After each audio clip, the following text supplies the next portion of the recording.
السلام علیکم ورحمۃ اللہ وبرکاتہ۔ پیارے بچوں، آپ کا استقبال کرتے ہیں ہمارے YouTube channel Urdu with Altaf کے اندر۔ آج ہم پڑھیں گے کلاس 8 کا چیپٹر نمبر 3۔ اس کا نام ہے صبر کا پھل۔ اس نظم کے اندر اس بات کو دہرایا گیا ہے کہ صبر کا پھل ہمیشہ میٹھا ہوتا ہے، کبھی بھی ہمیں جلد بازی نہیں کرنی چاہیے۔ اور اس کے جو مصنف ہیں ان کا نام ہے مظفر حنفی صاحب، اور آپ حضرات کو یہ نام نظم کے ختم کے اوپر مل جائے گا۔ مظفر حنفی اس کے مصنف اور ادیب ہیں۔ تو دیکھتے ہیں، بسم اللہ الرحمن الرحیم۔ صبر کا پھل۔ امرودوں پر لدے پڑے ہیں گدرائے پھل ہفتے بھر سے، جب موقع دعوت دیتا ہے بندہ کیوں کھانے کو ترسے، کیا کہتے ہو بھائی جان۔ لدے پڑے ہیں، ہم ان کے معنی شارٹ ویڈیو میں دیکھ چکے ہیں، یعنی امرودوں سے بھرے پڑے ہیں۔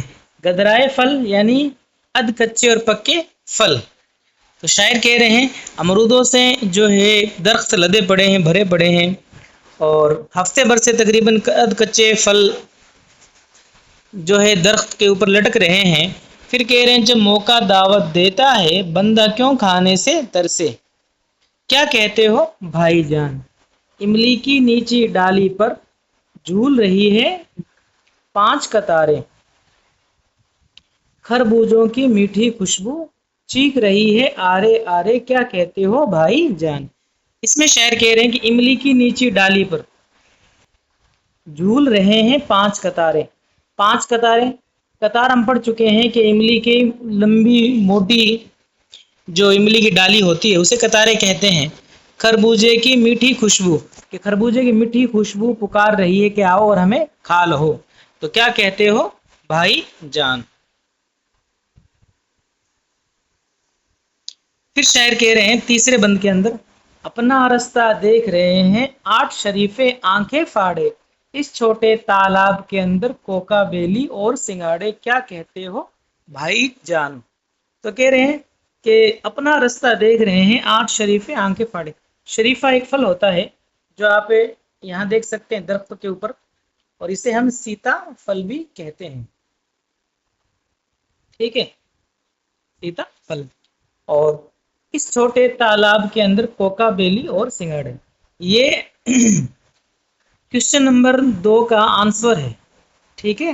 آگے سوال پوچھیں گے کہ چھوٹے تالاب میں کیا ہے، تو کوکا بیلی اور سنگاڑے چھوٹے تالاب کے اندر ہے۔ ہم بھی ہاتھ بڑھا سکتے ہیں آگے دیکھیں کیا ہوتا ہے، قول مگر سچا ہے یہ بھی صبر کا پھل میٹھا ہوتا ہے، کیا کہتے ہو بھائی جان۔ تو کہتے ہیں کہ ہم بھی ہاتھ بڑھا سکتے ہیں، پھر دیکھتے ہیں آگے کیا ہوتا ہے۔ اور آخر کے جو نیچے کے 2 مصرے ہیں، یہ آنسر ہے سوال نمبر 3 کا، صبر کا پھل میٹھا ہوتا ہے۔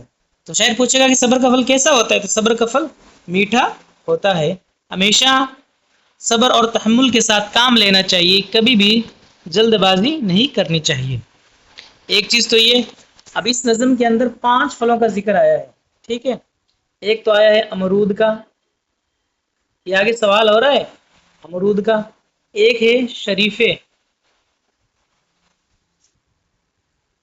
ٹھیک ہے۔ ایک ہے سنگاڑے،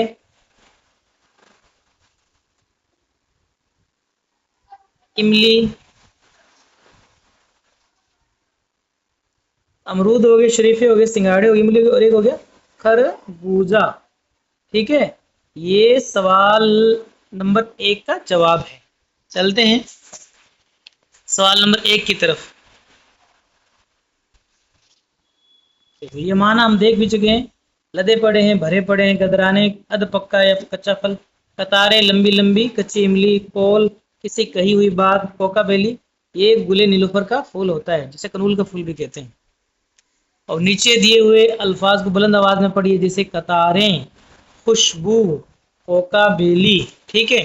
اور یہ 3 نمبر جو پوائنٹ ہے یہ آپ کو خود ہی پڑھنا ہے، اچھی طریقے سے اس کو سمجھنا ہے۔ سوچیے اور بتائیے نظم میں کن پھلوں کا ذکر ہے۔ تو نظم میں 5 پھلوں کا ذکر ہے، اپنے بات ہوگی۔ ایک تو ہے دیکھو امرود، ایک ہے خربوزہ، ٹھیک ہے، ایک ہے شریفے، شریفہ بھی کہہ سکتے ہیں، ایک ہے املی، ایک ہے سنگاڑے، سنگاڑے، ٹھیک ہے، 5 ہو گئے، 5 پھلوں کا ذکر ہے، یہ آنسر ہو جائے گا پہلے کا۔ دوسرا سوال ہے چھوٹے تالاب کے اندر کیا ہے؟ تو چھوٹے تالاب کے اندر کوکا بیلی اور سنگاڑے۔ چھوٹے تالاب میں کیا ہے؟ تو چھوٹے تالاب کے اندر کوکا بیلی اور سنگاڑے ہیں، ٹھیک ہے۔ تیسرا سوال ہے اس شعر کا کیا مطلب ہے؟ قول مگر سچا ہے یہ بھی صبر کا پھل میٹھا ہوتا ہے۔ اس کا مطلب ہے کہ صبر کا پھل ہمیشہ میٹھا ہوتا ہے، آدمی کو صبر اور تحمل سے کام لینا چاہیے۔ نیچے دیے ہوئے لفظوں کو جملوں میں استعمال کیجیے۔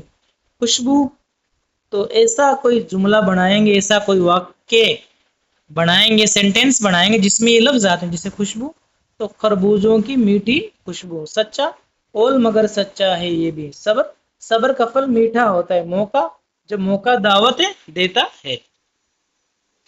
اور پوائنٹ نمبر 6 ہے دوستوں، امرود، املی، شریفے پھلوں کے نام ہیں، اصل میں یہ اسم کی تعریف ہے۔ 6 نمبر پوائنٹ کے اندر اسم کو سمجھا رہے ہیں، کسی شخص جگہ، یہ اسم کی تعریف ہے، کسی شخص جگہ یا چیز کے نام کو اسم کہتے ہیں، جیسے نجمہ، دلی، کتاب، ٹھیک ہے۔ اسم ہندی میں اپنے کہتے ہیں اسم کو سنجا، تو یہ اردو میں سنجا کی تعریف ہے اسم، ٹھیک ہے۔ کسے کہتے ہیں؟